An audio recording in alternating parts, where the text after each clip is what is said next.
The weakest form of police commissioner this country has had in 30 years. The coward from KZN who ran away when the country needed him. This coward doesn't understand the law. But you know what Masimola did? He gave him a job that allows him to come after anyone that is going after the corrupt policeman. And that appointment couldn't have been approved. It's not regular. How does a general who's about to be suspended, how does he get allowed to make appointments to senior positions? But I'm looking forward to handing myself over. I'm looking forward to handing myself over. You see, Mkwanazi forgets, I don't think he understands that this is a different type of animal. I essentially grew up in prison cells. And I appeared at the Wynberg Magistrates Court 4 every second week between the ages of 14 and 18 during my delinquency. I'm not afraid of the court system or of a prison cell or of a general who runs away. But you must understand one thing, Mkwanazi. I'm not going to stop. I remember the song that you sent. You'll be the last motherfucker breathing. No, you won't. I will. But seeing as you love Tupac so much, let me give you a Tupac quote. Coward. A coward dies 1,000 deaths. A soldier dies but once. You're free to come and get me. I'm handing myself over to the police station of your choice. I want to see this bullshit warrant. I want to see the statements in it. And then the game begins. But I want this country to understand that this is not a saint. Several days later.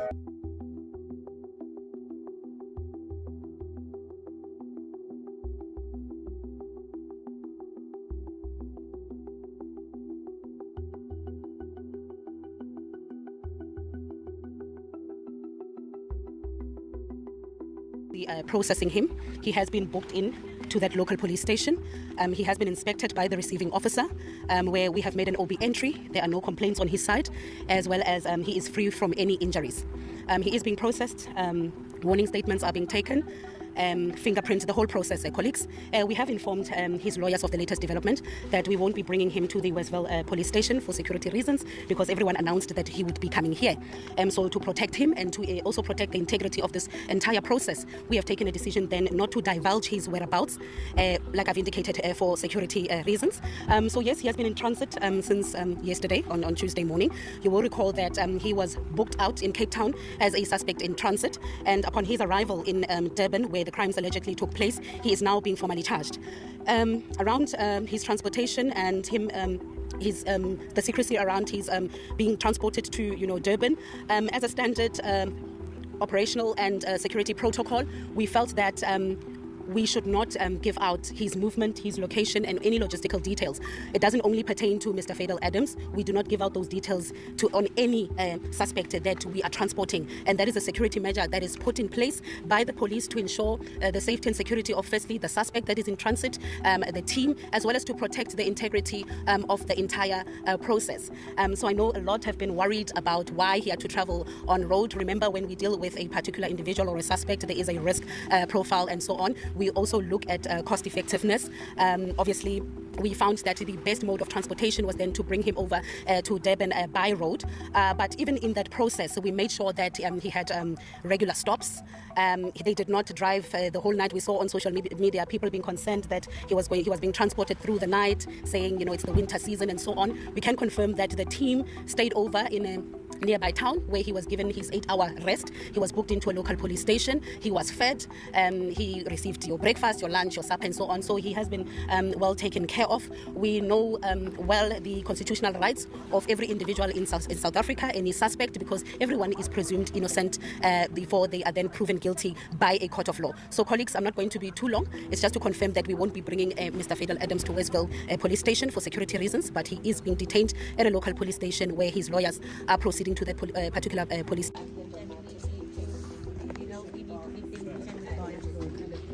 I think it's unfair. I think it's unfair that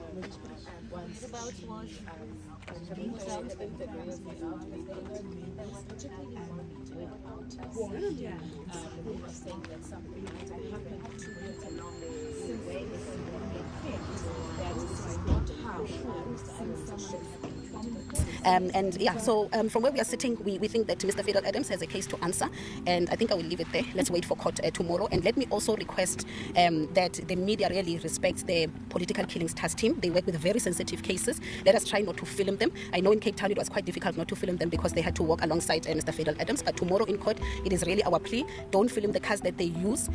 Don't film their faces. Try and avoid the investigators and the combat team's faces, because these are really the men and women in blue, just like all others at the police stations, that are risking their lives to really investigate high-profile cases in this country. And I think they have done a lot of great work in ensuring justice for victims and closure for families. I think it's more than 130 accused that have already been convicted in these cases. So really, let's just request that space, and let's respect and keep, the identities private.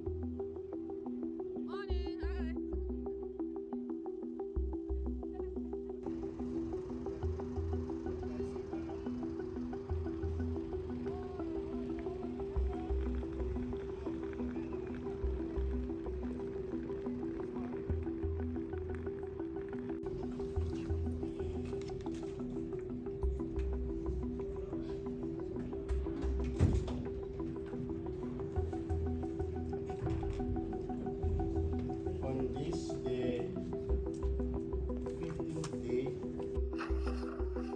What's his response? Lock me up. I won't apologize to that goose. The Equality Court finds that I've discriminated against the city manager, who is discriminated against me, against us. Fuck the court.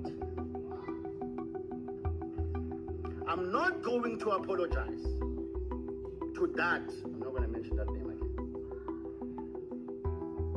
Fuck the court.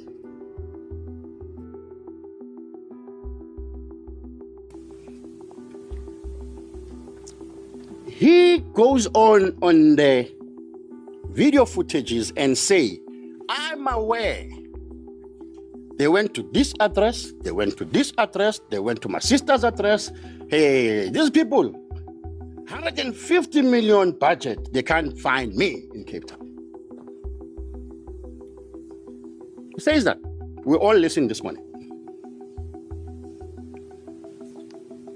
And then in his bail application, he brings proof of residence.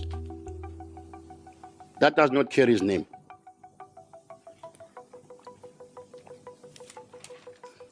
I went through that document thinking, Mr. Fadam's name will be there on the deed.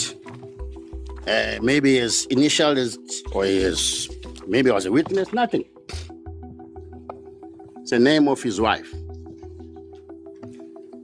The wife, he says to this court, I was married to her for some time and we got divorced. We just remarried. But with that history, trust that her address is mine, even though my name is not there.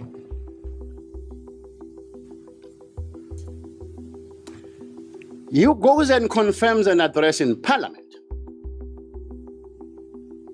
It's not his address, for God's sake. And as was submitted by his counsel, chooses to play by his own rules. His contentious behavior or attitude cannot be ignored. However, what this court must be mindful of is the ultimate fact that the state does have recourse in this regard. There are methods and ways in which the state can deal with this contentious behavior. We are quite happy with the outcome of the court, and our argument is based on recent developments. Remember, when we obtained the J50 warrant of arrest, we visited multiple addresses that are belonging to or attached to Mr. Adams, but in all those addresses we did not find him, and we actually effected the arrest at an address that is not even attached to his name. So those are some of the issues that we need to verify. The team must go back to Cape Town and verify the new addresses that he is giving to the team to ensure that he is not a flight risk. His motive, perhaps, it was to discredit the work of the political killings task team. It was to undermine the ongoing investigations into a very sensitive case, which is the murder of Mr. Sindiso Magaga. We have been investigating that particular case and since 2018 and so on. But so far, we are quite happy with the outcome. But broadly, we are quite encouraged by the work of the Political Killings Task Team. You will recall since the establishment, we are now standing at 407 arrests. 35 of those are police officers. We had 178 hitmen that were arrested so far, that have been arrested so far. We have about 76 hitmen coordinators, more than 40 hit orderers, which are the masterminds, which includes your senior municipal officials, your councillors, your tenderpreneurs. We've got 30 that were getaway vehicle drivers. We've got 42 spotters and so on. And in terms of convictions, we are standing at 140 that were found guilty and sentenced to time in prison. It's been a long week. It's been a long week. But we're good, we're good. Anything you need to say? I just want to get to my kids. I just want to get to my mother. I'm going to take 2 days off and then the gloves come off. That's all I'm going to say for now. Hey, careful. That's all I'm going to say for now. 2 days from now, then we get vicious. That's all I'm going to say for now. We'll speak to you on Monday. Thank you, sir. Meneer Adams, het u enige clue gehad van die turnout van die mense hier buite? I had no idea. Ik niks geweet nie. Ek was op die aeroplane voor hy was ek was 10 dae in die tronk, so ek het niks geweet. Ek het nie selfoon nie. Baie nice surprise. Baie dankie mense. Baie dankie. Maar weet jy wat? Laat ek gou dankie sê. Laat ek dankie sê vir Correctional Services. Ek was baie goed na gekyk. As jy 'n aanhouding neem die resources wat hulle het. Ek wil baie dankie sê vir hulle omdat hulle vir my behandel het as 'n mens. Ek wil dankie sê aan 'n handjievol ouens wat life sentences het by Pietermaritzburg prison wat vir my gehelp het deur donker tyd. En ek wil ook sê daar is lede van die PKTT. Ek gaan nie hulle name noem nie, wat menslik is, wat eintlik goeie polismanne is. Dit was nou my ervaring. Maar soos ek sê, ek is humble met wat gebeur het. Hulle sê die tronk sal vir jou humble. Ja, ek moet maar goed humble. Maar die oorlog, hy begin maar nou. Ons het dit dan verwag. Dankie baie. Dankie.